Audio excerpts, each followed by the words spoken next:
ਤੁਸੀਂ ਸੁਣ ਰਹੇ ਹੋ ਡਾਕਟਰ ਪੂਰਨ ਸਿੰਘ ਕੈਨੇਡਾ ਵਾਲਿਆਂ ਦੀ ਪੁਸਤਕ ਮਾਸ ਖਾਣ ਜਾਂ ਨਾ ਖਾਣ ਬਾਰੇ ਮਨੌਤਾਂ ਤੇ ਵਹਿਮ।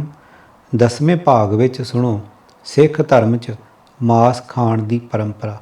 ਆਵਾਜ਼ ਗੁਰਜੰਟ ਸਿੰਘ ਰੂਪੋਵਾਲੀ। ਵਾਹਿਗੁਰੂ ਜੀ ਕਾ ਖਾਲਸਾ, ਵਾਹਿਗੁਰੂ ਜੀ ਕੀ ਫਤਿਹ। ਅਜੋਕੇ ਸਮੇਂ ਇਹ ਬਹੁਤ ਚਰਚਿਤ ਹੈ ਕਿ ਕੀ ਸਿੱਖ ਧਰਮ ਅੰਦਰ ਮਾਸ ਖਾਣ ਦੀ ਖੁੱਲ੍ਹ ਹੈ ਜਾਂ ਨਹੀਂ। ਮੁੱਢ ਤੋਂ ਹੀ ਸਿੱਖਾਂ ਅੰਦਰ ਅਸਥਾਨ ਅਤੇ ਸਮੇਂ ਨਾਲ ਪਰੰਪਰਾਵਾਂ ਵਿੱਚ ਤਬਦੀਲੀਆਂ ਦੇਖੀਆਂ ਜਾਂਦੀਆਂ ਹਨ। 20ਵੀਂ ਸਦੀ ਦੇ ਮੁੱਢ ਤੋਂ ਸਿੱਖਾਂ ਨੇ ਵਿਦੇਸ਼ਾਂ ਨੂੰ ਜਾਣਾ ਸ਼ੁਰੂ ਕੀਤਾ, ਜਿੱਥੇ ਉਹਨਾਂ ਨੇ ਆਪਣੇ ਰਵਾਇਤੀ ਖਾਣ ਪੀਣ ਦੇ ਢੰਗ ਤਰੀਕੇ ਕਾਇਮ ਰੱਖੇ ਅਤੇ ਮਾਸ ਆਹਾਰ ਵਿੱਚ ਉਹ ਚੋਣਵੇਂ ਮਾਸ ਦਾ ਹੀ ਆਹਾਰ ਕਰਦੇ ਸਨ, ਜਿਸ ਵਿੱਚ ਮੁਰਗਾ, ਬੱਕਰਾ, ਹਿਰਨ ਜਾਂ ਭੇਡ ਦੇ ਮਾਸ ਤੋਂ ਇਲਾਵਾ ਮੱਛੀ ਵੀ ਖਾਂਦੇ ਸਨ। ਮਲੇਸ਼ੀਆ, ਇੰਡੋਨੇਸ਼ੀਆ, ਬਰਮਾ, ਫਿਲੀਪਾਈਨ ਆਦਿ ਦੇਸ਼ਾਂ ਵਿੱਚ ਮੱਛੀ ਨੂੰ ਆਹਾਰ ਦਾ ਅਟੁੱਟ ਹਿੱਸਾ ਮੰਨਿਆ ਜਾਂਦਾ ਹੈ। ਸਿੱਖਾਂ ਨੇ ਕਦੀ ਵੀ ਮੱਛੀ ਦੇ ਮਾਸ ਤੋਂ ਮੂੰਹ ਨਹੀਂ ਮੋੜਿਆ। ਸਿੱਖ ਬੋਲਿਆਂ ਵਿੱਚ ਮੱਛੀ ਨੂੰ ਜਲ ਤੋਰੀ ਦਾ ਨਾਮ ਦਿੱਤਾ ਹੈ ਅਤੇ ਮਾਸ ਆਹਾਰ ਨੂੰ ਮਹਾਂਪ੍ਰਸਾਦ ਆਖਿਆ ਜਾਂਦਾ ਹੈ। ਬਰਤਾਨਵੀ ਸਰਕਾਰ ਨੇ ਸਿੱਖ ਫੌਜਾਂ ਖੜੀਆਂ ਕੀਤੀਆਂ, ਜਿਨ੍ਹਾਂ ਵਿੱਚ ਨਿਰੋਲ ਸਿੱਖਾਂ ਨੂੰ ਭਰਤੀ ਕੀਤਾ ਜਾਂਦਾ ਸੀ ਅਤੇ ਇਹਨਾਂ ਫੌਜਾਂ ਨੂੰ ਸਿੱਖ ਰੈਜੀਮੈਂਟਸ ਕਿਹਾ ਜਾਂਦਾ ਸੀ। ਅੰਦਾਜ਼ਾ ਹੈ ਕਿ ਸਿੱਖ ਰੈਜੀਮੈਂਟਸ ਦਾ ਮੁੱਢ 1890 ਦੇ ਆਸ-ਪਾਸ ਹੋਇਆ। ਇਹਨਾਂ ਫੌਜਾਂ ਦੇ ਅੰਦਰ ਮਾਸ ਹਮੇਸ਼ਾ ਬਣਦਾ ਹੈ। ਇੱਕ ਗੱਲ ਦਾ ਵਿਸ਼ੇਸ਼ ਤੌਰ 'ਤੇ ਖਿਆਲ ਰੱਖਿਆ ਜਾਂਦਾ ਹੈ ਕਿ ਸਿੱਖਾਂ ਲਈ ਝਟਕਾ ਮਾਸ ਹੀ ਤਿਆਰ ਕੀਤਾ ਜਾਵੇ। ਇੱਕ ਇਤਿਹਾਸਕ ਤੱਥ ਹੈ ਕਿ ਵੈਨਕੂਵਰ ਤੋਂ ਕਾਮਾਗਾਟਾ ਮਾਰੂ ਜਹਾਜ਼ ਨੂੰ ਵਾਪਸ ਮੋੜਿਆ ਗਿਆ। 22 ਜੁਲਾਈ 1914 ਨੂੰ ਸ਼ਾਮ ਦੇ 7 ਵਜੇ ਖਾਣ ਪੀਣ ਦਾ ਸਮਾਨ ਲੱਦਿਆ ਗਿਆ। ਇਸ ਖਾਣ ਪੀਣ ਦੇ ਸਮਾਨ ਵਿੱਚ ਮਾਸ ਆਹਾਰ ਲਈ ਜੀਵਤ ਭੇਡਾਂ ਵੀ ਸਨ। ਹਾਲਾਂਕਿ ਜਹਾਜ਼ ਅੰਦਰ ਸ੍ਰੀ ਗੁਰੂ ਗ੍ਰੰਥ ਸਾਹਿਬ ਜੀ ਦਾ ਪ੍ਰਕਾਸ਼ ਵੀ ਕੀਤਾ ਹੋਇਆ ਸੀ। ਇਸ ਗੱਲ ਤੋਂ ਸਪਸ਼ਟ ਹੁੰਦਾ ਹੈ ਕਿ ਸਿੱਖ ਮੁੱਢ ਤੋਂ ਹੀ ਮਾਸਾਹਾਰੀ ਹਨ। ਮੌਜੂਦਾ ਸਮੇਂ ਮਾਸ ਆਹਾਰ ਦਾ ਵਿਰੋਧ ਡੇਰੇਦਾਰਾਂ ਜਾਂ ਕੁਝ ਸਥਾਪਿਤ ਨਾਮੀ ਵਿਅਕਤੀਆਂ ਵੱਲੋਂ ਸ਼ੁਰੂ ਕੀਤਾ ਗਿਆ। ਇਹ ਮਾਸ ਨਾ ਖਾਣ ਦਾ ਪ੍ਰਚਾਰ ਬਾਬਿਆਂ ਵੱਲੋਂ ਹੀ ਕੀਤਾ ਜਾਂਦਾ ਹੈ। ਇਹਨਾਂ ਡੇਰੇਦਾਰਾਂ ਦੀ ਉਪਜ ਕੋਈ ਜ਼ਿਆਦਾ ਪੁਰਾਣੀ ਨਹੀਂ। ਇਹ ਪਹਿਲਾਂ ਬਰਤਾਨਵੀ ਸਰਕਾਰ ਦੀ ਸਾਜ਼ਿਸ਼ ਸੀ ਤਾਂ ਜੋ ਸਿੱਖ ਨਿਰਆਕਾਰ ਦੀ ਪੂਜਾ ਤੋਂ ਲਾਂਭੇ ਹੋ ਕੇ ਸ਼ਖਸੀ ਪੂਜਾ ਕਰਨੀ ਸ਼ੁਰੂ ਕਰਨਗੇ ਅਤੇ ਸਿੱਖ ਕੌਮ ਅੰਦਰ ਏਕਤਾ ਸੰਭਵ ਨਾ ਹੋ ਸਕੇ। ਜੋ ਸਿੱਖ ਵਿਦੇਸ਼ਾਂ ਵਿੱਚ ਵਸ ਗਏ, ਉਹਨਾਂ ਵਿੱਚ ਜ਼ਿਆਦਾ ਮਾਸ ਆਹਾਰ ਕਰਦੇ ਸਨ, ਪਰ ਉਹਨਾਂ ਅੰਦਰ ਇੱਕ ਵਹਿਮ ਸੀ ਕਿ ਉਹ ਗਊ ਮਾਸ ਦਾ ਸੇਵਨ ਨਹੀਂ ਕਰਦੇ ਸਨ। ਉਹਨਾਂ ਅੰਦਰ ਇਹ ਵਹਿਮ ਸਨਾਤਨ ਧਰਮ ਵੱਲੋਂ ਗਊ ਦੀ ਪਵਿੱਤਰਤਾ ਨੂੰ ਵਧੇਰੇ ਪ੍ਰਚਾਰਨ ਕਾਰਨ ਹੋਇਆ। ਹੁਣ ਵਿਦੇਸ਼ਾਂ ਵਿੱਚ ਥੋੜ੍ਹੇ ਸਮੇਂ ਤੋਂ ਕੁਝ ਨੌਜਵਾਨਾਂ ਦੀ ਸੋਚ ਦਾ ਆਧਾਰ ਵੀ ਡੇਰੇਦਾਰ ਬਾਬੇ ਹਨ, ਜੋ ਮਾਸ ਖਾਣ ਨੂੰ ਕੁਰਹਤ ਮੰਨਦੇ ਹਨ। ਇਸ ਦੇ ਨਾਲ ਹੀ ਉਹ ਸੁੱਚ ਭੇਟ ਨੂੰ ਵੀ ਮੰਨਣ ਲੱਗ ਪਏ ਹਨ, ਜੋ ਕਿ ਗੁਰਮਤਿ ਦੇ ਉਲਟ ਹੈ। ਇਹਨਾਂ ਨੌਜਵਾਨਾਂ ਦੀ ਬਾਹਰੀ ਦਿੱਖ ਤਾਂ ਪੁਰਾਤਨ ਗੁਰਸਿੱਖਾਂ ਵਾਲੀ ਜਾਪਦੀ ਹੈ, ਪਰ ਗੁਰਮਤਿ ਸਿਧਾਂਤਾਂ ਦੀ ਜਾਣਕਾਰੀ ਤੋਂ ਸੱਖਣੇ ਹਨ। ਕੋਈ ਸ਼ੱਕ ਨਹੀਂ ਹੈ ਕਿ ਸਿੱਖੀ ਸਰੂਪ ਅਤੇ ਬਾਣੇ ਦੀ ਮਹੱਤਤਾ ਹੈ, ਪਰ ਗੁਰਮਤਿ ਨੂੰ ਮਨਫੀ ਕਰਕੇ ਬਾਹਰੀ ਦਿੱਖ ਤੱਕ ਸੀਮਿਤ ਰਹਿਣਾ ਠੀਕ ਨਹੀਂ। ਜਿਵੇਂ 2016 ਵਿੱਚ ਕੈਨੇਡਾ ਦੀ ਪਾਰਲੀਮੈਂਟ ਵਿੱਚ ਵਿਸਾਖੀ ਪੁਰਬ ਮਨਾਉਣ ਲਈ ਗੁਰੂ ਗ੍ਰੰਥ ਸਾਹਿਬ ਜੀ ਦਾ ਪ੍ਰਕਾਸ਼ ਕੀਤਾ ਗਿਆ। ਜਦੋਂ ਗੁਰੂ ਗ੍ਰੰਥ ਸਾਹਿਬ ਦੀ ਬੀੜ ਨੂੰ ਲਿਆਂਦਾ ਜਾ ਰਿਹਾ ਸੀ ਤਾਂ ਅੱਗੇ ਤੁਬਕਾ ਪਾਣੀ ਛਿੜਕਿਆ ਜਾ ਰਿਹਾ ਸੀ ਅਤੇ ਇਹ ਕਰਮਕਾਂਡ ਦੇਖ ਕੇ ਬਹੁਤ ਦੁੱਖ ਹੋਇਆ। ਕਈ ਨੌਜਵਾਨ ਕਿਸੇ ਹੋਰ ਦੇ ਹੱਥੀਂ ਤਿਆਰ ਕੀਤਾ ਲੰਗਰ ਵੀ ਨਹੀਂ ਛਕਦੇ ਅਤੇ ਕਈ ਲੋਹ ਬਰਤਨਾਂ ਦਾ ਹੀ ਪ੍ਰਯੋਗ ਕਰਦੇ ਹਨ। ਇਹੋ ਜਿਹੇ ਨੌਜਵਾਨ ਹਨ ਜੋ ਮਾਸਾਹਾਰੀ ਲੋਕਾਂ ਨੂੰ ਚੰਗਾ ਨਹੀਂ ਸਮਝਦੇ, ਪਰ ਦੂਜੇ ਪਾਸੇ ਗੋਰੇ ਲੋਕਾਂ ਦੀ ਬਹੁ ਗਿਣਤੀ ਹੈ ਜੋ ਆਮ ਗਊ ਮਾਸ ਹੀ ਛਕਦੇ ਹਨ। ਫਿਰ ਇਹ ਨੌਜਵਾਨ ਉਹਨਾਂ ਨਾਲ ਕਿਵੇਂ ਵਿਹਾਰ ਕਰਦੇ ਹੋਣਗੇ? ਇਹ ਅਗਿਆਨਤਾ ਕਾਰਨ ਸਮਝਦੇ ਹਨ ਕਿ ਸਿੱਖਾਂ ਲਈ ਮਾਸ ਆਹਾਰ ਵਿਵਰਜਿਤ ਹੈ। ਇੰਜ ਜਾਪਦਾ ਹੈ ਕਿ ਅਸੀਂ ਗੁਰੂ ਗ੍ਰੰਥ ਸਾਹਿਬ ਅੰਦਰ ਮਾਸ ਸੰਬੰਧੀ ਵਿਚਾਰਧਾਰਾ ਨੂੰ ਸਮਝਿਆ ਹੀ ਨਹੀਂ, ਭਾਵ ਰਸਮੀ ਪਾਠਾਂ ਤੱਕ ਹੀ ਸੀਮਿਤ ਹਾਂ। ਲੇਖਕ ਦਾ ਯਤਨ ਹੈ ਕਿ ਮਾਸ ਸੰਬੰਧੀ ਵਿਚਾਰਧਾਰਾ ਦੀ ਚਰਚਾ ਕੀਤੀ ਜਾਵੇ ਅਤੇ ਕੁਝ ਇਤਿਹਾਸਕ ਸਰੋਤਾਂ ਅੰਦਰ ਮਾਸ ਸੰਬੰਧੀ ਵਿਚਾਰਾਂ ਨੂੰ ਸਾਹਮਣੇ ਲਿਆਂਦਾ ਜਾਵੇ। ਇਸ ਪੁਸਤਕ ਅੰਦਰ ਡਾਕਟਰ ਗੁਰਬਖਸ਼ ਸਿੰਘ ਸੇਵਾ ਮੁਕਤ ਪ੍ਰੋਫੈਸਰ ਤੇ ਡੀਨ ਜੀ ਵੱਲੋਂ ਅੰਗਰੇਜ਼ੀ ਵਿੱਚ ਲਿਖੇ ਲੇਖ ਮੀਟ ਈਟਿੰਗ ਐਂਡ ਸਿੱਖ ਰਹਿਤ ਮਰਜ਼ਾਦਾ ਨੂੰ ਪੰਜਾਬੀ ਵਿੱਚ ਉਥਲਾ ਕੇ ਦਿੱਤਾ ਗਿਆ ਹੈ, ਕਿਉਂਕਿ ਇਸ ਲੇਖ ਵਿੱਚ ਮਾਸ ਸੰਬੰਧੀ ਦਾਰਸ਼ਨਿਕ ਵਿਸ਼ਲੇਸ਼ਣ ਕੀਤਾ ਹੋਇਆ ਹੈ। ਗੁਰੂ ਗ੍ਰੰਥ ਸਾਹਿਬ ਅੰਦਰ ਮਾਸ ਸੰਬੰਧੀ ਵਿਚਾਰ। ਸਿੱਖ ਇਤਿਹਾਸ ਅੰਦਰ ਇੱਕ ਘਟਨਾ ਬਾਰੇ ਪ੍ਰਚਲਿਤ ਗਾਥਾ ਹੈ ਕਿ ਅਕੇਰਾਂ ਕੁਰਸ਼ੇਤਰ ਦੇ ਅਸਥਾਨ 'ਤੇ ਸੂਰਜ ਗ੍ਰਹਿਣ ਦੇ ਸਮੇਂ ਇੱਕ ਰਾਜਕੁਮਾਰ ਨੇ ਹਿਰਨ ਦਾ ਸ਼ਿਕਾਰ ਕਰਕੇ ਉਸ ਦਾ ਮਾਸ ਗੁਰੂ ਨਾਨਕ ਸਾਹਿਬ ਜੀ ਨੂੰ ਭੇਟ ਕੀਤਾ। ਕਿਆਸ ਆਰਾਈ ਹੈ ਕਿ ਉਹ ਰਾਜਕੁਮਾਰ ਸ਼ਰਧਾਲੂ ਵੀ ਹੋ ਸਕਦਾ ਹੈ ਜਾਂ ਗੁਰੂ ਜੀ ਦੇ ਵਿਸ਼ਵਾਸ ਬਾਰੇ ਜਾਣਕਾਰੀ ਲੈਣ ਦੇ ਸੰਬੰਧ ਵਿੱਚ ਇਮਤਿਹਾਨ ਲੈਂਦਾ ਹੋਵੇ, ਕਿਉਂਕਿ ਸਨਾਤਨ ਧਰਮ ਅੰਦਰ ਪ੍ਰਚਲਿਤ ਵਹਿਮ ਹੈ ਕਿ ਸੂਰਜ ਗ੍ਰਹਿਣ ਸਮੇਂ ਚੁੱਲ੍ਹੇ ਅੱਗੇ ਅੱਗ ਪਾਉਣੀ ਠੀਕ ਨਹੀਂ। ਗੁਰੂ ਸਾਹਿਬ ਜੀ ਨੇ ਉਸ ਮਾਸ ਨੂੰ ਚੁੱਲ੍ਹੇ ਉੱਪਰ ਰਿੱਝਣ ਲਈ ਰੱਖਿਆ ਤਾਂ ਬ੍ਰਾਹਮਣ ਪੁਜਾਰੀਆਂ ਨੂੰ ਪਤਾ ਲੱਗਾ। ਉਹ ਰੋਹ ਵਿੱਚ ਆ ਕੇ ਰੋਸ ਪ੍ਰਗਟ ਕਰਨ ਲੱਗੇ ਅਤੇ ਗੁਰੂ ਜੀ ਦੇ ਵਾਲੇ ਘੇਰਾ ਘੱਤ ਲਿਆ। ਉਪਰੋਕਤ ਘਟਨਾ ਉੱਤੇ ਗੁਰੂ ਜੀ ਨੇ ਬਾਣੀ ਉਚਾਰੀ ਜੋ ਮਲਾਰ ਰਾਗ ਵਿੱਚ ਗੁਰੂ ਗ੍ਰੰਥ ਸਾਹਿਬ ਵਿੱਚ ਦਰਜ ਹੈ। ਗੁਰੂ ਜੀ ਨੇ ਬਹੁਤ ਹੀ ਦਾਰਸ਼ਨਿਕ ਵਿਚਾਰ ਰੱਖੇ ਅਤੇ ਉਹਨਾਂ ਲੋਕਾਂ ਦੇ ਮਾਸ ਸੰਬੰਧੀ ਭਰਮ ਨੂੰ ਦੂਰ ਕਰਨ ਦਾ ਯਤਨ ਕੀਤਾ। ਸ਼ਲੋਕ ਮਹੱਲਾ ਪਹਿਲਾ। ਪਹਿਲਾਂ ਮਾਸੋਂ ਨਿਮਿਆ ਮਾਸੇ ਅੰਦਰ ਵਾਸ, ਜਿਉ ਪਾਏ ਮਾਸ ਮੂੰਹ ਮਿਲਿਆ, ਹੱਡ ਚੰਮ ਤਨ ਮਾਸ, ਮਾਸੋਂ ਬਾਹਰ ਕੱਢਿਆ ਮਮਾ ਮਾਸ ਗਿਰਾਸ, ਮੂੰਹ ਮਾਸੇ ਕਾ ਜੀਭ ਮਾਸੇ ਕੀ, ਮਾਸੇ ਅੰਦਰ ਸਾਸ, ਵੱਡਾ ਹੁਆ ਵਿਆਇਆ ਘਰ ਲੈ ਆਇਆ ਮਾਸ, ਮਾਸੋਂ ਹੀ ਮਾਸ ਉਪਜੈ ਮਾਸੋਂ ਸਭੋ ਸਾਕ, ਸਤਿਗੁਰ ਮਿਲਿਆ ਹੁਕਮ ਬੁਝੀਐ ਤਾਕੋ ਆਵੈ ਰਾਸ, ਆਪ ਛੁਟੇ ਨ ਛੁਟੀਐ ਨਾਨਕ ਬਚਨ ਬਿਨਾਸ। ਪੰਨਾ 1299 ਸ੍ਰੀ ਗੁਰੂ ਗ੍ਰੰਥ ਸਾਹਿਬ। ਅਰਥਾਤ ਸਭ ਤੋਂ ਪਹਿਲਾਂ ਮਾਸ ਭਾਵ ਪਿਤਾ ਦੇ ਵੀਰਜ ਤੋਂ ਹੀ ਜੀਵ ਦੀ ਹਸਤੀ ਦਾ ਮੁੱਢ ਬੱਝਦਾ ਹੈ। ਫਿਰ ਮਾਸ ਭਾਵ ਮਾਂ ਦੇ ਪੇਟ ਵਿੱਚ ਹੀ ਇਸ ਦਾ ਵਸੇਬਾ ਹੁੰਦਾ ਹੈ। ਜਦੋਂ ਪੁਤਲੇ ਵਿੱਚ ਜਾਨ ਪੈਂਦੀ ਹੈ ਤਾਂ ਵੀ ਜੀਵ ਰੂਪ ਮਾਸ ਮੂੰਹ ਵਿੱਚ ਮਿਲਦਾ ਹੈ।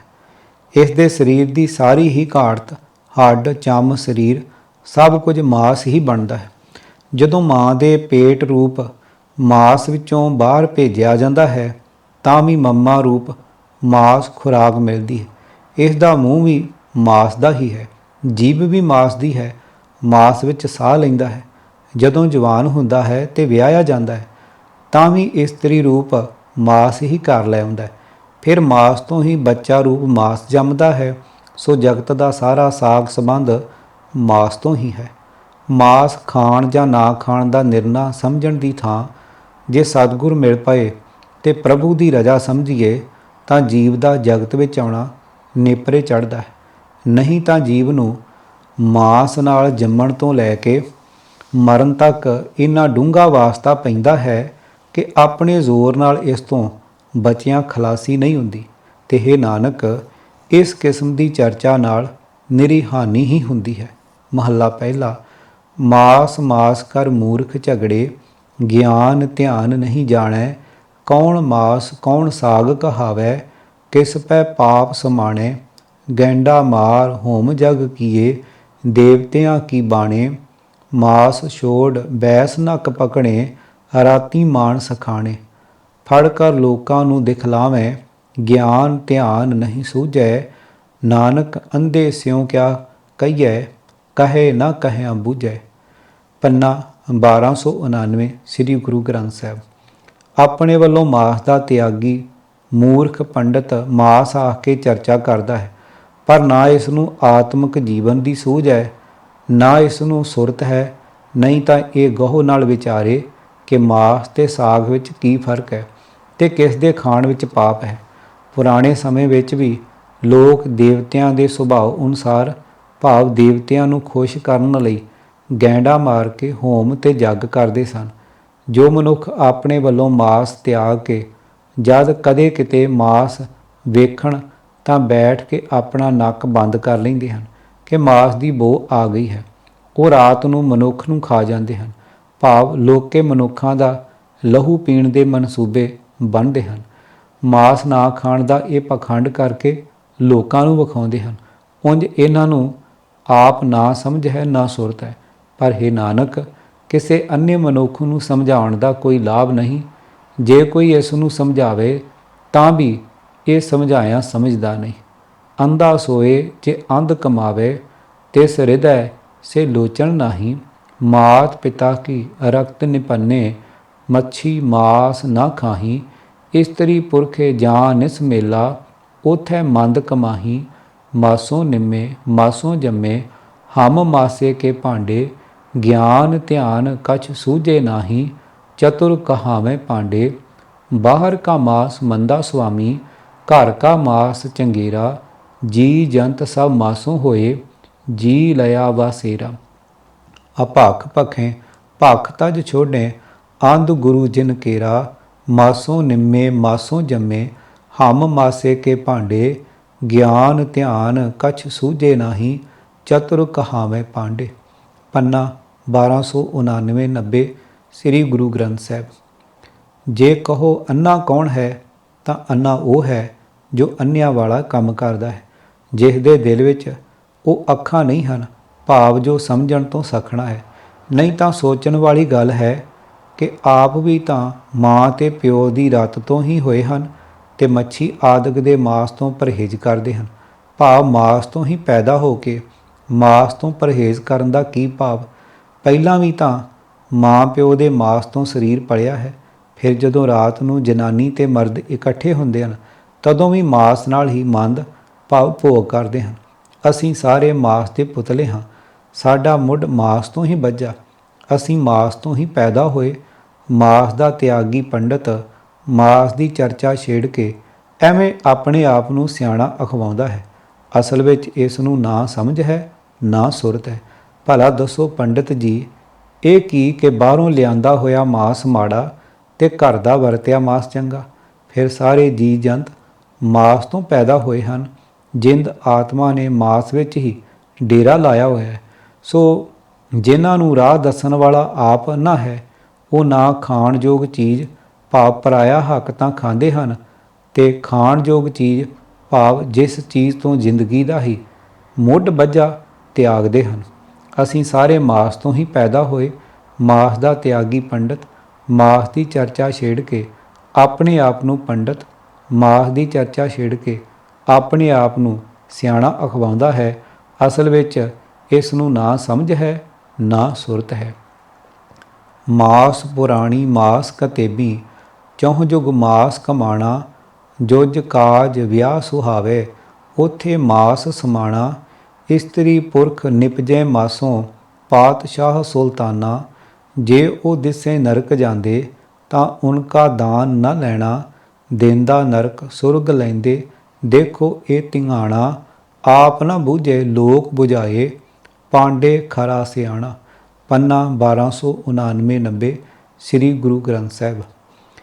ਹਿੰਦੂ ਧਾਰਮਿਕ ਗ੍ਰੰਥ ਪੁਰਾਣਾਂ ਵਿੱਚ ਮਾਸ ਦਾ ਜ਼ਿਕਰ, ਮੁਸਲਮਾਨੀ ਮਜ਼ਹਬੀ ਕਿਤਾਬਾਂ ਵਿੱਚ ਵੀ ਮਾਸ ਵਰਤਣ ਦਾ ਜ਼ਿਕਰ ਜਗਤ ਦੇ ਸ਼ੁਰੂ ਤੋਂ ਹੀ ਮਾਸ ਵਰਤੀਦਾ ਚੱਲਦਾ ਆਇਆ ਹੈ।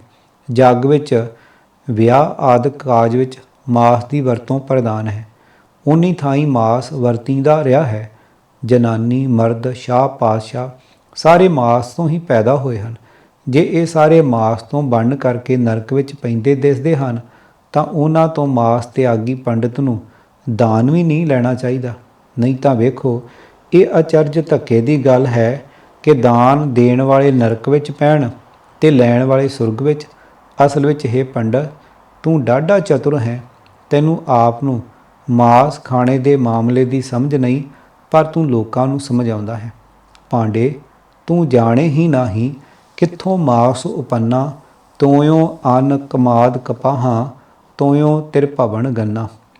ਤੋਆ ਆਖੈ ਹਉ ਬਹੁ ਬਿਧ, ਹਸ਼ਾ ਤੁਐ ਬਹੁਤ ਬੇਕਾਰਾ। ਏ ਤਰਸ ਛੋੜ ਹੋਵੈ ਸੰਨਿਆਸੀ, ਨਾਨਕ ਕਹੇ ਵਿਚਾਰਾ। ਪੰਨਾ 1290 ਸ੍ਰੀ ਗੁਰੂ ਗ੍ਰੰਥ ਸਾਹਿਬ। ਇਹ ਪੰਡਤ, ਤੈਨੂੰ ਇਹੀ ਪਤਾ ਨਹੀਂ ਕਿ ਮਾਸ ਕਿੱਥੋਂ ਪੈਦਾ ਹੋਇਆ। ਵੇਖ, ਪਾਣੀ ਤੋਂ ਅੰਨ ਪੈਦਾ ਹੁੰਦਾ ਹੈ, ਕਮਾਦ ਗੰਨਾ ਉਗਦਾ ਹੈ ਤੇ ਕਪਾਹ ਉਗਦੀ ਹੈ। ਪਾਣੀ ਤੋਂ ਹੀ ਸਾਰਾ ਸੰਸਾਰ ਪੈਦਾ ਹੁੰਦਾ ਹੈ। ਪਾਣੀ ਆਖਦਾ ਹੈ ਕਿ ਮੈਂ ਕਈ ਤਰੀਕਿਆਂ ਨਾਲ ਭਲਾਈ ਕਰਦਾ ਹਾਂ, ਭਾਵ ਜੀਵ ਦੇ ਪਾਲਣ ਲਈ ਕਈ ਤਰੀਕਿਆਂ ਦੀ ਖੁਰਾਕ ਪੁਸ਼ਾਕ ਪੈਦਾ ਕਰਦਾ ਹਾਂ। ਇਹ ਸਾਰੀਆਂ ਤਬਦੀਲੀਆਂ ਭਾਵ ਬੇਅੰਤ ਕਿਸਮਾਂ ਦੇ ਪਦਾਰਥ ਪਾਣੀ ਵਿੱਚ ਹੀ ਹਨ। ਸੋ ਨਾਨਕ ਇਹ ਵਿਚਾਰ ਦੀ ਗੱਲ ਦੱਸਦਾ ਹੈ ਕਿ ਜੇ ਸੱਚਾ ਤਿਆਗੀ ਬਣਨਾ ਹੈ ਨਾ, ਤਾਂ ਇਹਨਾਂ ਸਾਰੇ ਪਦਾਰਥਾਂ ਦੇ ਚਸਕੇ ਛੱਡ ਕੇ ਤਿਆਗੀ ਬਣੇ, ਕਿਉਂਕਿ ਮਾਸ ਦੀ ਉਤਪਤੀ ਵੀ ਪਾਣੀ ਤੋਂ ਹੈ ਤੇ ਅੰਨ ਕਬਾਹ ਦੀ ਉਤਪਤੀ ਵੀ ਪਾਣੀ ਤੋਂ ਹੀ ਹੈ। ਸੋ ਸਪਸ਼ਟ ਗੱਲ ਹੈ ਕਿ ਅਸੀਂ ਗੁਰੂ ਨਾਨਕ ਸਾਹਿਬ ਜੀ ਦੇ ਦਾਰਸ਼ਨਿਕ ਅਤੇ ਵਡਮੁੱਲੀ ਵਿਚਾਰਧਾਰਾ ਨੂੰ ਸਮਝਿਆ ਹੀ ਨਹੀਂ, ਜਿਸ ਕਰਕੇ ਸਿੱਖ ਸਮਾਜ ਅੰਦਰ ਖਾਣ ਪੀਣ ਦੇ ਆਧਾਰ ਉੱਤੇ ਵੰਡੀਆਂ ਪਾਈਆਂ ਜਾ ਰਹੀਆਂ ਹਨ। ਮੌਜੂਦਾ ਸਮੇਂ ਡੇਰੇਦਾਰ ਜਾਂ ਗੁਰਦੁਆਰਿਆਂ ਦੇ ਪ੍ਰਬੰਧਕ ਆਰਥਿਕ ਲਾਭ ਲੈਣ ਸਮੇਂ ਕਿਸੇ ਨੂੰ ਇਹ ਨਹੀਂ ਪੁੱਛਦੇ ਕਿ ਕੀ ਉਹ ਮਾਸਾਹਾਰੀ ਹਨ ਜਾਂ ਨਹੀਂ। ਉਸ ਸਮੇਂ ਉਹਨਾਂ ਦਾ ਮਨੋਰਥ ਮਾਇਆ ਬਟੋਰਨੀ ਹੁੰਦੀ ਹੈ, ਭਾਵ ਕੋਈ ਮਾਸਾਹਾਰੀ ਮਾਇਆ ਭੇਂਟ ਕਰੇ ਜਾਂ ਨਸ਼ਈ, ਸਭ ਪ੍ਰਵਾਨ ਹੈ। ਗੁਰੂ ਨਾਨਕ ਸਾਹਿਬ ਇਹੀ ਗੱਲ ਬ੍ਰਾਹਮਣ ਪੁਜਾਰੀ ਨੂੰ ਆਖਦੇ ਹਨ, ਜੇ ਤੈਨੂੰ ਲੱਗਦਾ ਹੈ ਕਿ ਮਾਸ ਦਾ ਪ੍ਰਯੋਗ ਕਰਨ ਵਾਲੇ ਨਰਕ ਵਿੱਚ ਜਾਂਦੇ ਦਿਸਦੇ ਹਨ, ਤਾਂ ਤੈਨੂੰ ਉਹਨਾਂ ਪਾਸੋਂ ਦਾਨ ਵੀ ਨਹੀਂ ਲੈਣਾ ਚਾਹੀਦਾ। ਤੂੰ ਸਮਝਦਾ ਹੈ ਕਿ ਦਾਨ ਦੇਣ ਵਾਲੇ ਨਰਕ ਵਿੱਚ ਜਾਣ ਅਤੇ ਦਾਨ ਲੈਣ ਵਾਲੇ ਸੁਰਗ ਵਿੱਚ। ਪੰਡਤ, ਤੂੰ ਚਤੁਰ ਹੈ। ਤੈਨੂੰ ਆਪ ਨੂੰ ਮਾਸ ਖਾਣ ਦੇ ਮਾਮਲੇ ਦੀ ਸਮਝ ਨਹੀਂ, ਪਰ ਤੂੰ ਲੋਕਾਂ ਨੂੰ ਸਮਝਾਉਂਦਾ ਹੈ। ਇਹੀ ਬਚਨ ਡੇਰੇਦਾਰਾਂ ਜਾਂ ਬਾਬਿਆਂ ਨੂੰ ਵੀ ਹਨ, ਜੋ ਗੁਰਮਤਿ ਨੂੰ ਨਾ ਸਮਝਣ ਕਾਰਨ ਆਪਣੀ ਹੀ ਸੋਚ ਨੂੰ ਬਣਾ ਕੇ ਗੁਰਮਤਿ ਵਿਰੋਧੀ ਗੱਲਾਂ ਕਰਕੇ ਲੁਕਾਈ ਅੰਦਰ ਵਹਿਮ ਫੈਲਾ ਰਹੇ ਹਨ। ਧਾਰਮਿਕ ਅਨਪੜ੍ਹ। 20 ਸਤੰਬਰ 2016 ਨੂੰ ਖਾਲਸਾ ਨਿਊਜ਼ ਤੇ ਸਰਦਾਰ ਅਰਮਿੰਦਰ ਸਿੰਘ ਜੀ ਦਾ ਲੇਖ ਧਾਰਮਿਕ ਅਨਪੜ੍ਹ ਵਿੱਚੋਂ ਵਿਚਾਰ ਸਾਂਝੇ ਕਰਦੇ ਹਾਂ। ਅੱਜ ਅੱਧੀ ਤੋਂ ਵੱਧ ਦੁਨੀਆ ਮਾਸ ਖਾਂਦੀ ਹੈ ਤੇ ਨਾਲੇ ਸਾਗ ਸਬਜ਼ੀ ਵੀ। ਇਹ ਸਿਰਫ ਭੋਜਨ ਲੜੀ ਦਾ ਹਿੱਸਾ ਹਨ ਤੇ ਇਹਨਾਂ ਨੂੰ ਧਰਮ ਵਿੱਚ ਵਾੜਨਾ ਨਾਜਾਇਜ਼ ਹੈ। ਇਲਾਕੇ ਦੇ ਮੌਸਮ, ਇਲਾਕੇ ਵਿੱਚ ਪਾਈ ਜਾਣ ਵਾਲੀ ਬਨਸਪਤੀ ਅਤੇ ਜਾਨਵਰਾਂ ਦੀ ਕਿਸਮ, ਖੁਦ ਮਨੁੱਖ ਦੀ ਸਿਹਤ ਅਤੇ ਉਸ ਦੇ ਮਿਹਦੇ ਕਿਹੋ ਜਿਹਾ ਭੋਜਨ ਬਿਨਾਂ ਸਰੀਰ ਨੂੰ ਪੀੜਾ ਦਿੱਤੇ ਪਚਾ ਸਕਦਾ ਹੈ, ਆਮ ਤੌਰ 'ਤੇ ਨਿਰਣਾ ਕਰਦੇ ਹਨ। ਜੀਭ ਵਸ ਅਤੇ ਜੀਭ ਰਸ ਵਿੱਚ ਖੱਚ ਧੋ ਕੇ ਜ਼ਿਆਦਾ ਖਾਧੀ ਗਈ ਮੂੰਗੀ ਦੀ ਦਾਲ ਵੀ ਨੁਕਸਾਨਦਾਇਕ ਹੈ। ਮਾਸ ਅਤੇ ਸਾਗ ਨੂੰ ਧਰਮ ਦਾ ਹਿੱਸਾ ਬਣਾ ਕੇ ਪੇਸ਼ ਕਰਨ ਵਾਲੇ ਵੱਡੇ ਗੁਨਾਹਗਾਰ ਹਨ ਅਤੇ ਅੱਜ ਸਿੱਖਾਂ ਦਾ ਵੱਡਾ ਕੀਮਤੀ ਸਮਾਂ ਆਪਸ ਵਿੱਚ ਇਸੇ ਬਹਿਸ ਲੜਾਈ ਵਿੱਚ ਖੱਚ ਧੋ ਰਿਹਾ ਹੈ ਕਿ ਕੀ ਮਾਸ ਖਾਣਾ ਹੈ ਜਾਂ ਨਹੀਂ ਖਾਣਾ।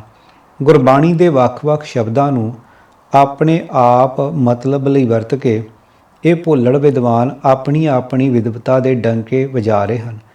ਜੀਵਨ ਤਾਂ ਦੋਹਾਂ ਵਿੱਚ ਹੀ ਹੈ, ਫਰਕ ਕੇਵਲ ਇਤਨਾ ਹੈ ਕਿ ਮਨੁੱਖ ਦੇ ਕੰਨ ਸ਼ਾਇਦ ਇਸ ਕਾਬਲ ਨਹੀਂ ਹਨ ਕਿ ਕਿਸੇ ਗਰੀਬ ਲੋੜਵੰਦ ਦੀਆਂ ਚੀਕਾਂ ਸੁਣ ਸਕਣ।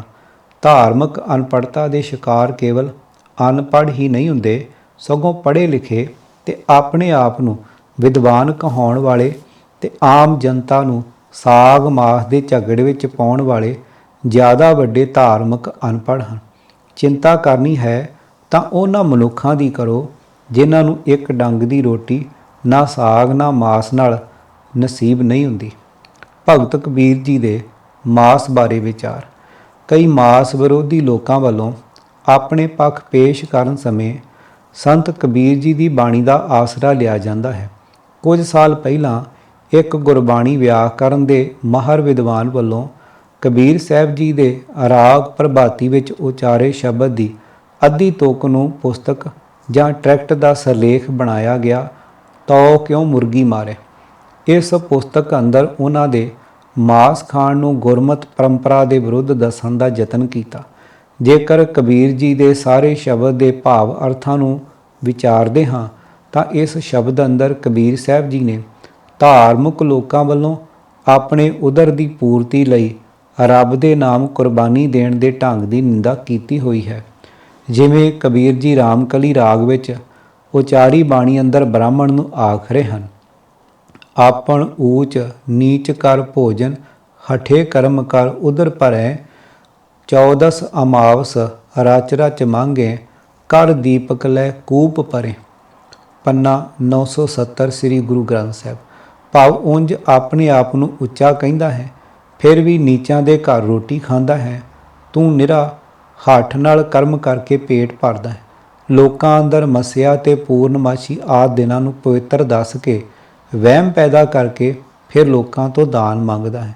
ਰਾਗ ਪ੍ਰਭਾਤੀ ਦਾ ਪੂਰਾ ਸ਼ਬਦ।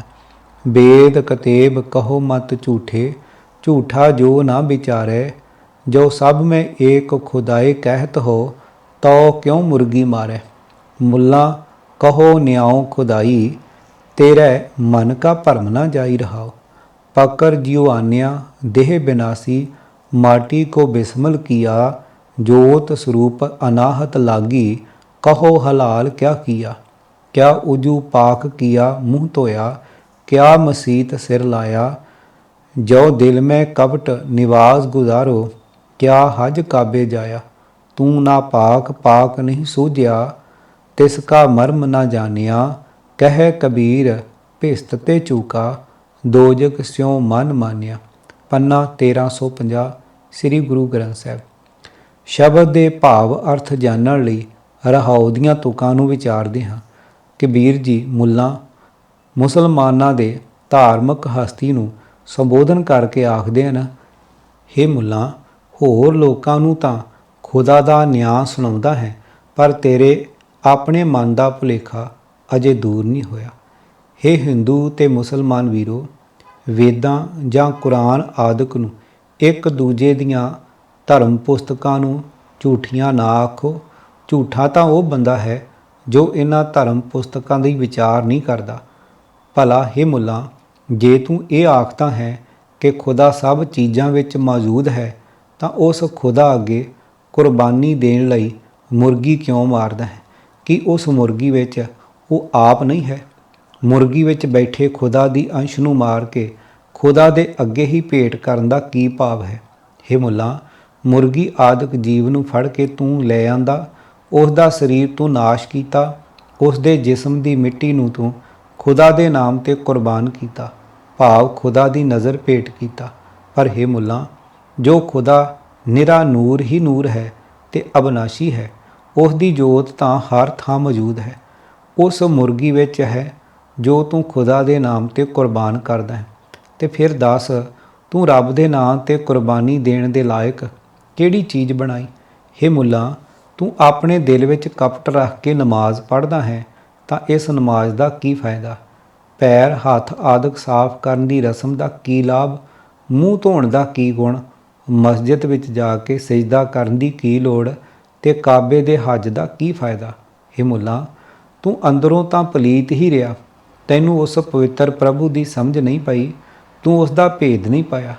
ਕਬੀਰ ਆਖਦਾ ਹੈ, ਇਸ ਭੁਲੇਖੇ ਵਿੱਚ ਫਸੇ ਰਹਿ ਕੇ ਤੂੰ ਬਹਿਸ਼ਤ ਤੋਂ ਖੁੰਝ ਗਿਆ ਹੈ ਤੇ ਦੋਜ਼ਖ ਨਾਲ ਤੇਰਾ ਮਨ ਭਤੀਜ ਗਿਆ ਹੈ। ਸ਼ਬਦ ਦਾ ਭਾਵ। ਨਿਰੀ ਸ਼ਰ੍ਹਾ ਜੇ ਦਿਲ ਵਿੱਚ ਠੱਗੀ ਹੈ, ਤਾਂ ਨਮਾਜ਼ ਹੱਜ ਆਦਿ ਸਭ ਕੁਝ ਵਿਅਰਥ ਉਦਮ ਹੈ। ਸਭ ਵਿੱਚ ਵਸਦਾ ਰੱਬ ਮੁਰਗੀ ਆਦਿਕ ਦੀ ਕੁਰਬਾਨੀ ਨਾਲ ਵੀ ਖੁਸ਼ ਨਹੀਂ ਹੁੰਦਾ। ਮੁਸਲਮਾਨਾਂ ਦੇ ਧਾਰਮਿਕ ਪੁਸਤਕ ਖੁਦਾ ਦੇ ਨਾਮ ਤੇ ਕੁਰਬਾਨੀ ਦੇਣੀ ਵੀ ਦੱਸਦੇ ਹਨ ਤੇ ਸਾਰੇ ਜੀਵਾਂ ਵਿੱਚ ਖੁਦਾ ਦਾ ਹੋਣਾ ਵੀ ਤਸਲੀਮ ਕਰਦੇ ਹਨ। ਇਹੋ ਹਾਲ ਹਿੰਦੂਆਂ ਦਾ ਹੈ। ਇੱਥੇ ਉਹਨਾਂ ਦਾ ਖੁਦਾ ਦੇ ਨਾਮ ਤੇ ਜਾਨਵਰਾਂ ਦੀ ਕੁਰਬਾਨੀ ਦੇਣੀ ਚਾਹੀਦੀ ਹੈ ਵਾਲਾ ਭਰੋਸਾ ਛੱਡ ਕੇ ਜੋ ਸਭ ਮੈਂ ਏਕ ਖੁਦਾਈ ਕਹਿਤ ਹੋ ਵਾਲਾ ਨੁਕਤਾ ਪਕੜ ਲਿਆ। ਇਹ ਗੱਲ ਤਾਂ ਹੁਣ ਆਖ ਨਹੀਂ ਸਕਦੇ ਕਿ ਸਭ ਵਿੱਚ ਖੁਦਾ ਨਹੀਂ। ਇਸ ਵਾਸਤੇ ਉਹਨਾਂ ਦਾ ਸਿਧਾਂਤ ਗਲਤ ਹੋ ਜਾਂਦਾ ਹੈ ਕਿ ਇਸ ਤਰ੍ਹਾਂ ਹਲਾਲ ਕੀਤਾ ਹੋਇਆ ਜਾਨਵਰ ਖੁਦਾ ਦੀ ਭੇਟ ਹੋ ਜਾਂਦਾ ਹੈ, ਕਿਉਂਕਿ ਜਾਨਵਰ ਵੀ ਖੁਦਾ ਦਾ ਆਪਣਾ ਹੀ ਮਾਲ ਹੈ। ਦੂਜਾ ਆਦਮੀ ਇਸ ਦਾ ਦਾਤਾ ਬਣ ਕੇ ਮਾਣ ਕਿਉਂ ਕਰੇ? ਇਸ ਤਰ੍ਹਾਂ ਕਬੀਰ ਸਾਹਿਬ ਜੀ ਨੇ ਟੇਢੇ ਤਰੀਕੇ ਨਾਲ ਉਹਨਾਂ ਦੇ ਵੇਦ ਕਤੇਬਾਂ ਦੇ ਕੁਰਬਾਨੀ ਵਾਲੇ ਸਿਧਾਂਤ ਨੂੰ ਗਲਤ ਸਾਬਤ ਕਰ ਦਿੱਤਾ ਹੈ। ਹਵਾਲਾ ਝਟਕਾ ਪ੍ਰਕਾਸ਼ ਨਰਿੰਜਨ ਸਿੰਘ ਸਰਲ ਪੰਨਾ 110। ਇੱਥੇ ਸਪਸ਼ਟ ਕੀਤਾ ਗਿਆ ਹੈ ਕਿ ਕੋਈ ਵਸਤੂ ਅਜਿਹੀ ਨਹੀਂ ਜਿਸ ਨੂੰ ਅਸੀਂ ਖੁਦਾ ਦੀ ਭੇਟਾ ਦੇ ਯੋਗ ਸਮਝੀਏ। ਸਮੂਹ ਵਸਤੂਆਂ ਵਾਹਿਗੁਰੂ ਦੀ ਦਾਤ ਹਨ ਅਤੇ ਜੇਕਰ ਕੋਈ ਵਸਤੂ ਵਾਹਿਗੁਰੂ ਦੀ ਭੇਟਾ ਕਰਨ ਦਾ ਮਾਣ ਕਰੀਏ ਤਾਂ ਇਹ ਸਾਡੀ ਭੁੱਲ ਹੈ। ਇਹ ਤਾਂ ਧਰਮ ਦੇ ਪੁਜਾਰੀਆਂ ਨੇ ਆਪਣੀ ਉਦਰ ਪੂਰਤੀ ਲਈ ਕੁਰਬਾਨੀ ਦੀ ਆੜ ਵਿੱਚ ਢੰਗ ਅਪਣਾਏ ਹੋਏ ਹਨ। ਕਬੀਰ ਸਾਹਿਬ ਜੀ ਨੇ ਇਹ ਸ਼ਬਦ ਪ੍ਰਭਾਤੀ ਰਾਗ ਵਿੱਚ ਕੋਈ ਅਜਿਹਾ ਵਿਸ਼ਾ ਵਸਤੂ ਨਹੀਂ ਕਿ ਮਾਸ ਖਾਣ ਦੇ ਵਿਰੋਧ ਵਿੱਚ ਕੁਝ ਕਿਹਾ ਗਿਆ ਹੋਵੇ। ਗੁਰੂ ਗ੍ਰੰਥ ਸਾਹਿਬ ਅੰਦਰ ਕਬੀਰ ਸਾਹਿਬ ਜੀ ਦਾ ਇੱਕ ਹੋਰ ਸਲੋਕ ਹੈ, ਜਿਸ ਨੂੰ ਮਾਸ ਵਿਰੋਧੀ ਵੀਰ ਇੱਕ ਹਥਿਆਰ ਵਜੋਂ ਵਰਤਦੇ ਹਨ। ਕਬੀਰ ਭਾਂਗ ਮਾਛੁਲੀ ਸੁਰਾਪਾਨ ਜੋ ਜੋ ਪ੍ਰਾਨੀ ਖਾਹੇ ਤੀਰਥ ਬਰਤ ਨੇਮ ਕੀਏ ਤੇ ਸਭੇ ਰਸਾਤਲ ਜਾਹੇ। ਪੰਨਾ 1377 ਸ੍ਰੀ ਗੁਰੂ ਗ੍ਰੰਥ ਸਾਹਿਬ। ਇਸ ਸ਼ਲੋਕ ਦੇ ਭਾਵ ਅਰਥਾਂ ਨੂੰ ਸਮਝਣ ਲਈ ਕਬੀਰ ਸਾਹਿਬ ਜੀ ਦੇ ਹੇਠ ਲਿਖੇ ਸ਼ਲੋਕ ਨੂੰ ਵੀ ਜੋੜ ਕੇ ਪੜ੍ਹਨਾ ਪਵੇਗਾ। ਕਬੀਰ ਏਕ ਘੜੀ ਆਧੀ ਘੜੀ ਆਧੀ ਹੂੰ ਤੇ ਆਦ ਭਗਤਨ ਸੇਤੀ ਗੋਸ਼ਟੇ ਜੋ ਕੀਨੋ ਸੋ ਲਾਭ। ਪੰਨਾ 1377 ਸ੍ਰੀ ਗੁਰੂ ਗ੍ਰੰਥ ਸਾਹਿਬ। ਕਬੀਰ ਜੀ ਆਖ ਰਹੇ ਹਨ ਕਿ ਸਾਧੂ ਦੀ ਸੰਗਤ ਕਰਨ ਦਾ ਇਹ ਭਾਵ ਨਹੀਂ ਕਿ ਜਿਤਨਾ ਚਿਰ ਸੰਗਤ ਵਿੱਚ ਬੈਠੇ ਰਹੋ ਉਤਨਾ ਚਿਰ ਹੀ ਰਾਮ ਰਾਮ ਕਰੀ ਜਾਓ ਅਤੇ ਉੱਥੋਂ ਆ ਕੇ ਵਿਕਾਰਾਂ ਵਿੱਚ ਡੁੱਬ ਜਾਓ। ਇਸ ਤਰ੍ਹਾਂ ਉੱਪਰਲੇ ਸ਼ਲੋਕ ਵਿੱਚ ਭਾਵ ਅਰਥ ਇਹੀ ਹੈ ਕਿ ਮਨੁੱਖ ਧਾਰਮਿਕ ਹੋਣ ਦਾ ਪ੍ਰਗਟਾਵਾ ਵੀ ਕਰੇ ਅਤੇ ਇਸ ਦੇ ਨਾਲ ਹੀ ਵਿਕਾਰੀ ਜੀਵਨ ਤੋਂ ਪਰੇ ਨਾ ਹੋਵੇ।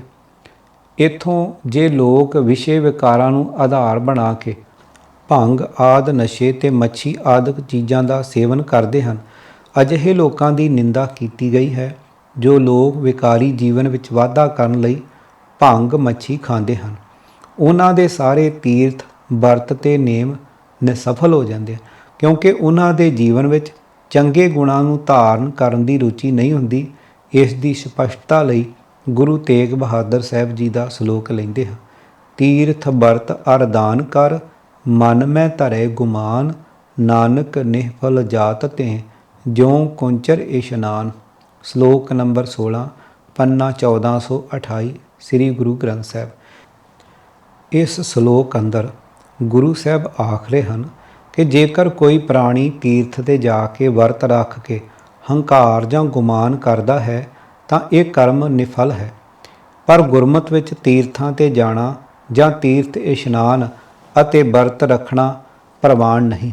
ਉਪਰੋਕਤ ਸ਼ਲੋਕ ਦਾ ਭਾਵ ਅਰਥ ਇਹੀ ਹੈ ਕਿ ਵਿਖਾਵੇ ਤੇ ਅਹੰਕਾਰ ਕਰਨ ਨੂੰ ਗੁਰੂ ਸਾਹਿਬ ਨਿੰਦਦੇ ਹਨ। ਭਾਵ ਇਹੀ ਹੈ ਕਿ ਹਰ ਬੰਦੇ ਨੂੰ ਪਖੰਡ ਤੇ ਵਿਖਾਵੇ ਦੇ ਕਰਮ ਕਾਂਡਾਂ ਤੋਂ ਉੱਪਰ ਉੱਠ ਕੇ ਅਸਲੀ ਧਰਮੀ ਤੇ ਸਚਿਆਰ ਬਣਨਾ ਚਾਹੀਦਾ ਹੈ। ਦਇਆ ਤੇ ਅਹਿੰਸਾ ਦਾ ਸਿਧਾਂਤ। ਸਾਲ 1975 ਦੀ ਗੱਲ ਹੈ ਕਿ ਮੈਂ ਇੱਕ ਸੰਗੀਤ ਵਿਦਿਆਲੇ ਵਿੱਚ ਬੈਠਾ ਸਾਂ।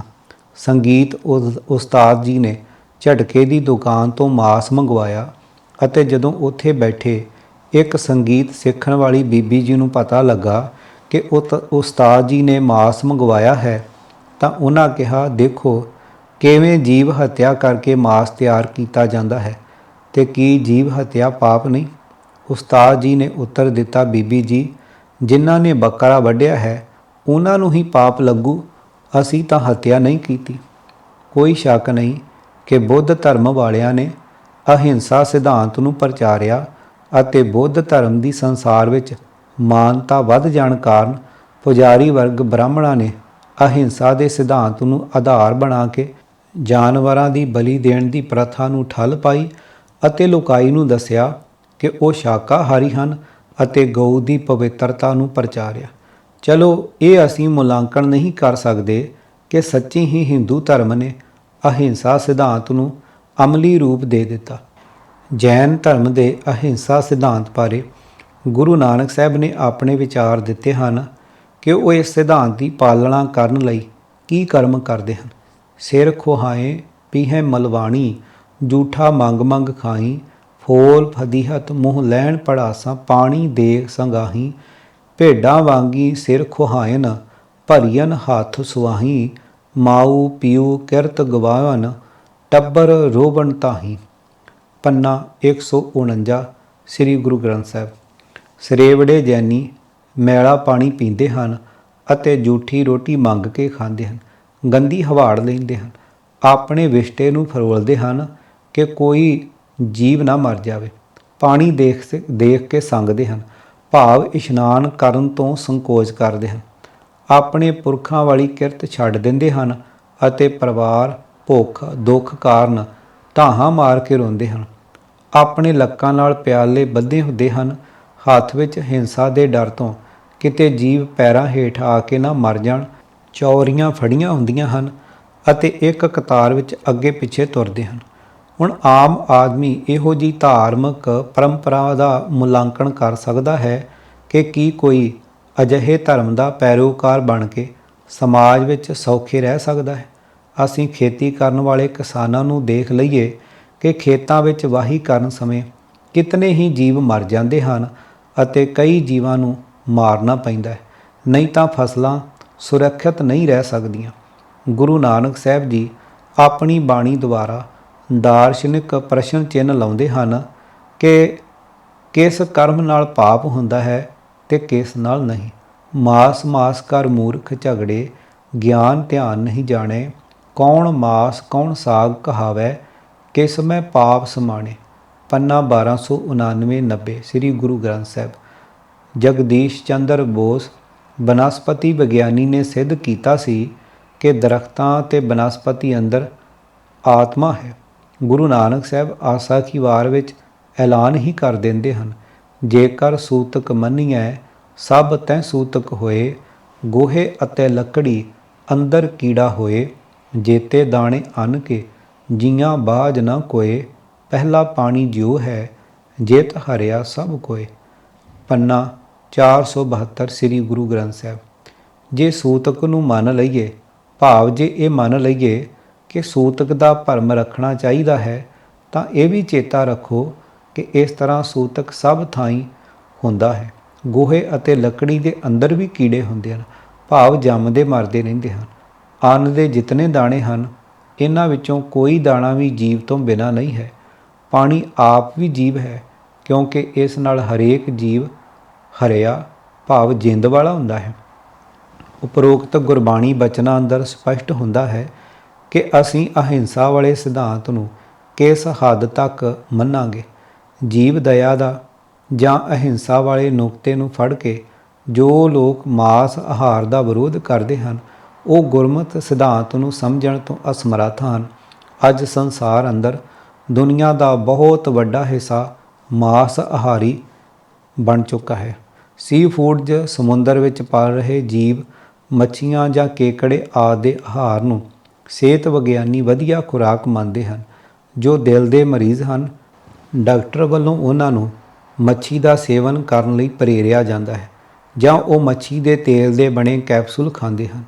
ਇਸ ਤੋਂ ਬਿਨਾਂ ਦੁਨੀਆ ਦੇ ਬਹੁਤ ਸੱਭਿਆਚਾਰ ਹਨ ਜਿਨ੍ਹਾਂ ਦਾ ਪੇਸ਼ਾ ਮੱਛੀਆਂ ਪਾਲਣਾ ਅਤੇ ਮੱਛੀਆਂ ਫੜਨਾ ਹੈ। ਮੈਂ ਆਪਣੇ ਅੱਖੀਂ ਦੇਖਿਆ ਹੈ ਕਿ ਪੰਜਾਬ ਵਿੱਚ ਅਵਾਰਾ ਪਸ਼ੂ ਕਿਸਾਨਾਂ ਦੀਆਂ ਫਸਲਾਂ ਦਾ ਉਜਾੜਾ ਸ਼ਰੇਆਮ ਕਰਦੇ ਹਨ। ਗਊ ਦੀ ਪਵਿੱਤਰਤਾ ਨੂੰ ਵਧੇਰੇ ਪ੍ਰਚਾਰਿਆ ਜਾ ਰਿਹਾ ਹੈ ਅਤੇ ਪੰਜਾਬ ਵਿੱਚ ਬੁੱਚੜਖਾਨੇ ਬੰਦ ਕਰ ਦਿੱਤੇ ਗਏ ਹਨ ਅਤੇ ਜੀਵ ਹੱਤਿਆ ਕਰਨ ਵਾਲੇ ਨੂੰ ਮਹਾਂ ਅਪਰਾਧ ਮੰਨਿਆ ਜਾਂਦਾ ਹੈ।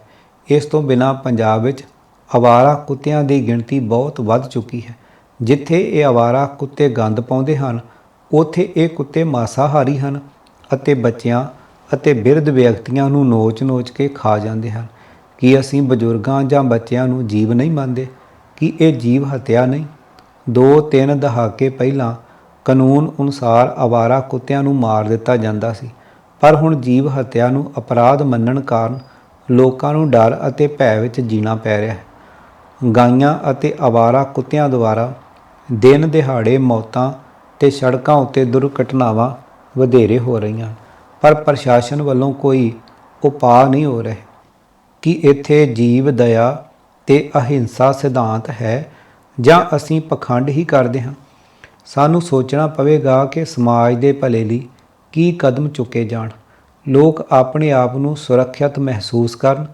ਜੇ ਲੋਕਾਈ ਆਰਥਿਕ ਤੌਰ 'ਤੇ ਔਖਾ ਜੀਵਨ ਨਿਰਬਾਹ ਕਰਦੀ ਹੈ, ਜੇਕਰ ਸਿਹਤ ਸਹੂਲਤਾਂ ਦੀ ਅਣਹੋਂਦ ਹੈ, ਲੋਕ ਗਰੀਬੀ ਕਾਰਨ ਮਰ ਰਹੇ ਹਨ ਜਾਂ ਉਹਨਾਂ ਨੂੰ ਅਣਡਿੱਠ ਕੀਤਾ ਜਾ ਰਿਹਾ ਹੈ, ਤਾਂ ਧਰਮ ਦੇ ਨਾਮ 'ਤੇ ਜੀ ਦਇਆ ਜਾਂ ਅਹਿੰਸਾ ਵਰਗੇ ਸਿਧਾਂਤ ਦੀ ਕੀ ਭੂਮਿਕਾ ਹੈ? ਵਿਦਵਾਨ ਸੁਆਮੀ ਵਿਵੇਕਾਨੰਦ ਜੀ ਦੀ ਅਹਿੰਸਾ ਬਾਰੇ ਨਵੀਨ ਪਰਿਭਾਸ਼ਾ ਹੀ ਮੰਨਣਯੋਗ ਹੈ। ਉਹਨਾਂ ਅਨੁਸਾਰ ਅਸਲ ਅਹਿੰਸਾ ਉਹ ਹੈ ਜੇਕਰ ਅੰਦਰੋਂ ਈਰਖਾ ਪੂਰੀ ਤਰ੍ਹਾਂ ਖਤਮ ਹੋ ਜਾਵੇ। ਜਿਤਨਾ ਚਿਰ ਮਨੁੱਖ ਦੇ ਅੰਦਰੋਂ ਈਰਖਾ ਨਹੀਂ ਮਰਦੀ, ਓਨਾ ਚਿਰ ਉਹ ਅਹਿੰਸਾ ਦਾ ਧਾਰਨੀ ਨਹੀਂ ਹੋ ਸਕਦਾ। ਜਿਵੇਂ ਗਊ ਤੇ ਭੇਡ ਮਾਸ ਨਹੀਂ ਖਾਂਦੇ, ਕੀ ਉਹ ਮਹਾਨ ਯੋਗੀ ਹਨ? ਜਿਸ ਮਨੁੱਖ ਅੰਦਰ ਕਦੀ ਕਿਸੇ ਪ੍ਰਤੀ ਈਰਖਾ ਨਾ ਉਪਜੇ, ਦੁਸ਼ਮਣਾਂ ਦੀ ਤਰੱਕੀ 'ਤੇ ਵੀ ਖੁਸ਼ ਹੋਵੇ, ਉਹ ਇਨਸਾਨ ਜੋਗੀ ਹੈ, ਭਗਤ ਹੈ, ਭਾਵੋ ਨਿੱਤ ਦਾ ਸੂਰ ਦਾ ਮਾਸ ਖਾਵੇ। ਗੁਰੂ ਨਾਨਕ ਸਾਹਿਬ ਨੇ ਆਪਣੀ ਬਾਣੀ ਵਿੱਚ ਅਹਿੰਸਾ ਸਿਧਾਂਤ ਦੀ ਬਹੁਤ ਹੀ ਵਧੀਆ ਵਿਆਖਿਆ ਕੀਤੀ ਹੈ। ਦਇਆ ਜਾਣੇ ਜੀ ਕੀ, ਕਿਛ ਪੁੰਨ ਦਾਨ ਕਰੇ। ਗੁਰੂ ਗ੍ਰੰਥ ਸਾਹਿਬ ਪੰਨਾ 468। ਗੁਰੂ ਸਾਹਿਬ ਜੀ ਨੇ ਮਨੁੱਖ ਨੂੰ ਸਚਿਆਰਾ ਬਣਨ ਦੀ ਗੱਲ ਕਹੀ ਹੈ ਕਿ ਸਮਾਜ ਵਿੱਚ ਰਹਿੰਦਿਆਂ ਕਿਰਤ ਕਰੇ ਅਤੇ ਲੋੜਵੰਦਾਂ ਤੇ ਭੁੱਖੇ ਜੀਵਾਂ ਮਨੁੱਖਾਂ ਉੱਤੇ ਤਰਸ ਕਰੇ ਅਤੇ ਕੁਝ ਪੁੰਨ ਦਾਨ ਵੀ ਕਰੇ। ਘਾਲ ਖਾਏ ਕਿਛ ਹੱਥੋਂ ਦੇ, ਨਾਨਕ ਰਾਹ ਪਛਾਣੇ ਸੇ। ਸ਼ਲੋਕ ਮਹੱਲਾ ਪਹਿਲਾ, ਪੰਨਾ 1245। ਜਿੱਥੋਂ ਤੱਕ ਦਇਆ ਕਰਨ ਦੀ ਗੱਲ ਹੈ, ਉੱਥੇ ਮਨੁੱਖ ਤੇ ਪਸ਼ੂ ਪੰਛੀ ਵੀ ਆ ਸਕਦੇ ਹਨ। ਵਿਦੇਸ਼ਾਂ ਵਿੱਚ ਵੇਖਦੇ ਹਾਂ ਕਿ ਫੱਟੜ ਪੰਛੀਆਂ ਦੀ ਦੇਖਭਾਲ ਕਰਕੇ ਤੰਦਰੁਸਤ ਹੋਣ ਤੇ ਉਡਾ ਦਿੱਤਾ ਜਾਂਦਾ ਹੈ। ਜੰਗਲੀ ਜਾਨਵਰਾਂ ਨਾਲ ਵੀ ਇਸ ਤਰ੍ਹਾਂ ਹੁੰਦਾ ਹੈ, ਉਹਨਾਂ ਦਾ ਇਲਾਜ ਕਰਕੇ ਜੰਗਲਾਂ ਵਿੱਚ ਛੱਡ ਦਿੱਤਾ ਜਾਂਦਾ ਹੈ। ਜਾਨਵਰ ਤੇ ਪੰਛੀਆਂ ਦੀਆਂ ਨਸਲਾਂ ਬਚਾਉਣ ਲਈ ਜੰਗਲਾਂ ਦੀ ਰਾਖੀ ਕੀਤੀ ਜਾਂਦੀ ਹੈ। ਜਾਪਦਾ ਇੰਜ ਹੈ ਕਿ ਜੇਕਰ ਭਾਰਤ ਦੀ ਸਰਕਾਰ ਨੇ ਚੰਗੀਆਂ ਲੋਕ ਨੀਤੀਆਂ ਨਾ ਅਪਣਾਈਆਂ ਤਾਂ ਭਾਰਤ ਬਾਰੇ ਲੋਕ ਰਾਵਾਂ ਕਦੇ ਵੀ ਚੰਗੀਆਂ ਨਹੀਂ ਬਣਨਗੀਆਂ। ਕਿਤਾਬ ਮਾਸ ਖਾਣ ਜਾਂ ਨਾ ਖਾਣ ਬਾਰੇ ਮਨੌਤਾਂ ਤੇ ਵਹਿਮ, ਲੇਖਕ ਡਾਕਟਰ ਪੂਰਨ ਸਿੰਘ ਕਨੇਡਾ ਵਾਲੇ, ਭਾਗ 10ਵਾਂ, ਆਵਾਜ਼ ਗੁਰਜੰਟ ਸਿੰਘ ਰੂਪੋਵਾਲੀ। ਵਾਹਿਗੁਰੂ ਜੀ ਕਾ ਖਾਲਸਾ, ਵਾਹਿਗੁਰੂ ਜੀ ਕੀ ਫਤਿਹ।